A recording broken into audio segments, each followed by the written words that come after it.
আসসালামু আলাইকুম। এই টিউটোরিয়ালে আমরা শিখব কিভাবে একটা শ্যাডো মেক করতে হয়। শ্যাডো মেকিং এর জন্য আমরা চলে যাব Adobe Illustrator এ।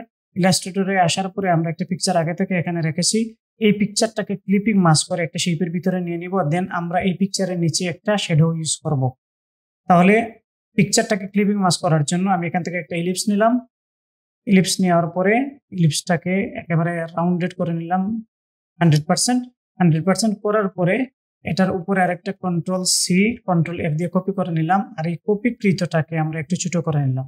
বড়টা থাকবে স্ট্রোক আকারে, আর ভিতরেরটার সাথে আমরা এটাকে ক্লিপে মাস্ক করে নিব। আমি পিকচারটাকে এখানে নিয়ে আসলাম, পিকচারটাকে একটু বড় করে নিলাম। বড় করে নিয়ে ভিতরেরটার সাথে আমরা এটাকে সিলেকশন করে কন্ট্রোল 7 দিলাম। 7 দিলে এটা ক্লিপে মাস্ক হয়ে গেল। দেন আমরা ডাবল ক্লিক করে এটাকে একটা পজিশন দিয়ে দিলাম। তারপরে এখন আমি এই যে পিকচার আছে, এই পিকচারের নিচে একটা শ্যাডো মেক করব। কন্ট্রোল জি দিয়ে গ্রুপ করে নিলাম তাদেরকে। শ্যাডোটা মেকিং এর জন্য আরেকটা ইলিপস নিব আমরা।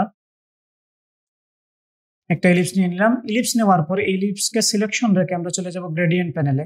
গ্রেডিয়েন্ট প্যানেলে গিয়ে আমরা এখান থেকে ইউজ করব ব্ল্যাক এন্ড হোয়াইট গ্রেডিয়েন্ট, এবং এখান থেকে ইউজ করব আমরা রেডিয়াল গ্রেডিয়েন্ট। রেডিয়াল ইউজ করার পরে এখান থেকে রিভার্স করে হোয়াইটটাকে দিব বাহিরে আর ব্ল্যাকটাকে ভিতরে। হোয়াইটটা চলে গেলে এখন বাহিরে, আর হোয়াইটের যে গ্রেডিয়েন্ট স্লাইডারটা আছে বা স্টপটা আছে এটাকে সিলেকশন করে আমরা এটার অপাসিটি করে দিব 0, আর ব্ল্যাকেরটা থাকবে 100%। দেন আমরা চলে যাব ট্রান্সপারেন্সি প্যানেলে। ট্রান্সপারেন্সি প্যানেলে আসার পরে এখান থেকে আমরা করে দিব মাল্টিপ্লাই। মাল্টিপ্লাই করে দেওয়ার পরে আমাদের শ্যাডোটা মেকিং হয়ে গিয়েছে। আমরা যদি এখন এই পিকচারের নিচে এই শ্যাডোটাকে নিয়ে আসি, তাহলে আমরা দেখতে পারবো যে একটা শ্যাডো ভাইব দিচ্ছে। আমরা এটাকে একটু বড় করি। বড় করার পরে যদি এটাকে নিচে দেই এখন, তাহলে কিন্তু আমরা দেখতে পারবো যে একটা শ্যাডো আসতেছে। আমরা যদি বড় করি তাহলে দেখেন একটা শ্যাডোর মতো ভাইব আসতেছে এখানে। অথবা আমরা যদি এই পিকচার এটাকে এভাবে ইউজ করতে না পারি, তাহলে আমরা এটাকে কপি করে নিয়ে এভাবে করে যদি আমরা চিকন করে দিই, চিকন করে দিয়ে দেন যদি আর একটু বড় করি, বড় করে আমরা যদি নিচে ইউজ করি, তাহলে দেখেন এটা একটা শ্যাডোর মতো ভাইব দিচ্ছে।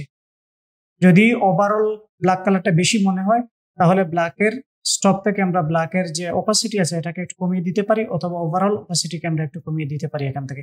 দেখেন এখন একটা শ্যাডোর ভাইব দিচ্ছে। আমরা যে ড্রপ শ্যাডো ইউজ করে ড্রপ শ্যাডোর মতো করে একটা শ্যাডো আমরা মেক করে নিতে পারলাম।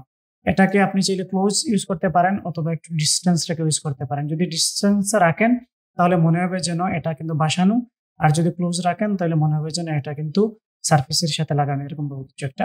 তো এটাকে আপনি বিভিন্নভাবে ইউজ করতে পারবেন। চিকন করে, আরো চিকন করে চাইলে ইউজ করা যাচ্ছে। যেকোনো পিকচারের নিচে এগুলোকে ইউজ করা যায়, অথবা একটু ডেপথে ইউজ করা যায়। তাহলে এই যে সিম্পল কয়েকটা স্টেপ মেনে আমরা একটা শ্যাডো মেক করতে পারি, এবং এই শ্যাডোটা অনেক কাজে লাগে। এই শ্যাডোটা অনেক জায়গায় ইউজ করা যায়, অনেক কিছুতে আমরা ইউজ করতে পারি, যেকোনো পিকচারের নিচে অথবা যেকোনো অবজেক্টের নিচে। আশা করি শ্যাডোটি মেক করতে পারবেন। এই টিউটোরিয়ালটি এতটুকু পর্যন্তই। আসসালামু আলাইকুম, আল্লাহ হাফেজ।